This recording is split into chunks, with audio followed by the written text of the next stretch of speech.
rồi smile rồi cóពេលខ្លះមិនមែនជាបញ្ហាធម្មតាទេ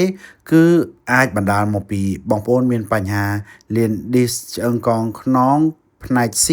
ដែលឈឺចាក់រាលដាលរហូតដល់ដៃនៅពេលដែលបងប្អូនមានអាការៈបែបនេះបងប្អូនត្រូវពិចារណាទៅលើការដោះស្រាយ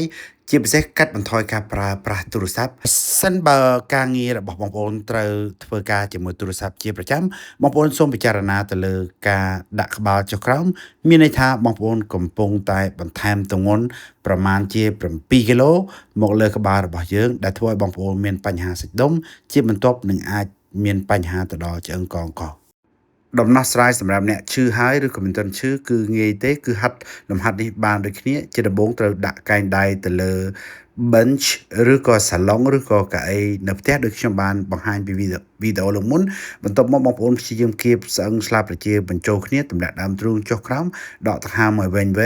បងប្អូនអាចបត់ដៃរបៀបនេះបើសិនជាចង់បង្កើនភាពនៃការហាត់ប៉ុន្តែបងប្អូនត្រូវតែចងចាំនៅចំណុចមួយគឺក្បាលជង្គង់នៅពីក្រោមត្រគាកហើយបងប្អូនព្យាយាមដាក់ដៃទៅក្រោយដកដង្ហើមឲ្យវែងទម្លាក់ដើមទ្រូងចុះក្រោមអាចនៅកាន់តែយូរកាន់តែប្រសើរការហាត់លំហាត់មួយនេះមុនពេលគេងជួយឲ្យបងប្អូនគេងលក់កាន់តែប្រសើរបើសិនជាអ្នកឈឺចង្កេះឈឺខ្នងដល់ក្រោមផងរឹតតែជួយឲ្យគេងលក់ស្កប់បានល្អអរគុណ